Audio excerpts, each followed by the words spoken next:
Hello everyone, எல்லோரும் எப்படி இருக்கீங்க? நல்லா இருப்பீங்கன்னு நினைக்கிறேன். இன்றைக்கி நம்ம சேனலில் என்ன பார்க்க போகிறோன்னா, டங்க்கு ஸ்லிப் ஆகிடுச்சு. டுடே லன்ச் தான் பார்க்க போகிறோம். இன்றைக்கி லன்ச்சில் என்னென்னா உருளைக்கிழங்கு பொரியல் பார்க்க போகிறோம். உருளைக்கிழங்கு பொரியலும் வறுவலும் புளி சாதமும் செய்யலாம் லஞ்சுக்கு அப்படின்னு ஒரு பிளான் பண்ணியிருக்கேன். தினமும் ரசம், பொரியல், சாம்பார், புளிக்குழம்பு இப்படியே போயிட்டுருக்கு. சரி, இன்றைக்கி கொஞ்சம் வெரைட்டி ரைஸ் பண்ணலாமேன்னு இன்றைக்கி லெமன் ரைஸ் பண்ணியிருக்கேன். புளி ரைஸ் சாதம் பண்ணியிருக்கேன். டர்மரிக் ரைஸ் போட்டு நல்லா பண்ணியிருக்கேன். டர்மரிக் போட்டு நல்லா கலர் வந்திருக்கு. நான் முதல்ல உருளைக்கிழங்கு பொரியல் பண்ணிப்போம். முன்னாடியே சாதம் வடிச்சிட்டேன். சாதம் வடித்து ரெடி பண்ணிவிட்டு தான் உருளைக்கிழங்கு பொரியல் பண்ணலான்னு ரெடி பண்ணிகிட்ருக்கேன்.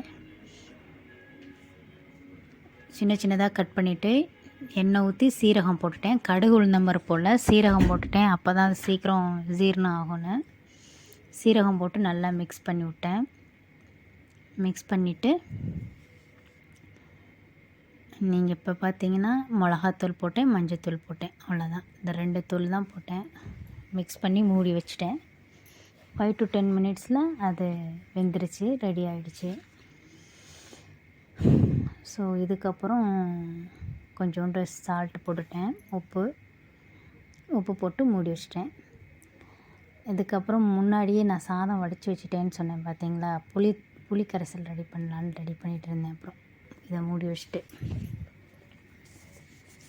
கொஞ்சம் கூட தண்ணி ஊற்றலை, ஃபுல்லாக எண்ணெய் தான் கொஞ்சம் பத்தாமல் இருந்துச்சு. எண்ணெய் ஊற்றி மூடி வச்சிட்டேன். அதுக்கப்புறம் புளி ரசத்துக்காக புளியை கரைச்சி வச்சுக்கிட்டேன். கடாய் வச்சு கொஞ்சம் எண்ணெய் ஊற்றி கொஞ்சம் கடுகு உளுந்தம்பருப்பு போட்டு வரமிளகாய் போட்டு கடலைப்பருப்பு போட்டு வறுத்துக்கிட்டேன். கடலைப்பருப்பு நான் கழுவினேன் கொஞ்சம், ஏன்னா அது ஓப்பனாகவே இருந்துச்சா, அது ஒரு மாதிரியாக இருந்துச்சு. அதனால் ஒரு கழுவி போட்டுட்டேன். அதுக்கப்புறம் வரமிளகாய் போட்டு எண்ணெயில் நல்லா வதக்கி வறுத்து எடுத்துக்கிட்டேன். வறுத்ததுக்கப்புறமா புளி கரைச்சி வச்சுருந்தேன், அந்த புளி தண்ணியை ஊற்றி கொஞ்சம் போல்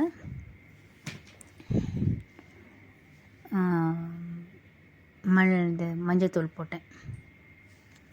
பார்த்திங்கன்னா தேன் மாதிரி இருந்துச்சு, பார்க்கவே அவ்வளோ சூப்பராக இருந்துச்சு. செஞ்சு முடித்த உடனே நல்லா கொதிய விட்டேன். நல்லா சுண்டணும், அந்த தண்ணி சுண்டுற வரை நான் நல்லா கொதிய வச்சு உப்பு போட்டு இறக்கிட்டேன். இதுக்கப்புறம் முட்டை இருந்தால் நல்லாயிருக்குன்னு சொல்லிட்டு முட்டையும் வேக வச்சு கொடுத்தேன். சரியா, நான் சாதம் வடித்து வச்சுருந்தேன்னு சொன்னேன் பார்த்தீங்களா, நான் எப்போதும் சாதம் வடிக்க தான் செய்வேன், குக்கரில் வைக்க மாட்டேன். ஸோ கொஞ்சம் சாதம் எடுத்து பாருங்கள், புளித்தொக்கு எவ்வளோ அழகாக இருக்குன்னு பார்க்கவே. ஸோ புளித்தொக்கு போட்டு ஒரு கிளறியாச்சு. சால்ட்டு கொஞ்சம் கம்மியாக இருந்துச்சு, நான் கம்மியாக தான் போட்டேன். சால்ட்டு நான் கம்மியாக தான் போட்டிருந்தேன். அதுக்கப்புறம் சால்ட்டு கொஞ்சம் போட்டுக்கிட்டேன். அதுக்கப்புறம் புளி சாதம் ரெடி பண்ணி உருளைக்கிழங்கு வறுவல் வச்சு ஒரு முட்டை, அவ்வளோதான். இன்றைக்கி லன்ச்சு முடிஞ்சிருச்சு. ஸோ அடுத்தது பார்த்திங்கன்னா ஈவினிங் ஒரு டீ, மழை செம்மையாக பெஞ்சது இங்கே.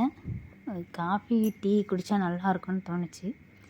ஈவினிங் போல் ஒரு டீ வடிகட்டி 2 பிஸ்கட்டை வச்சு சாப்பிட்டேன்.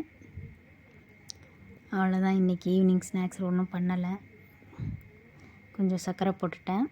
ரொம்ப நல்லா இருந்துச்சு இந்த மழை.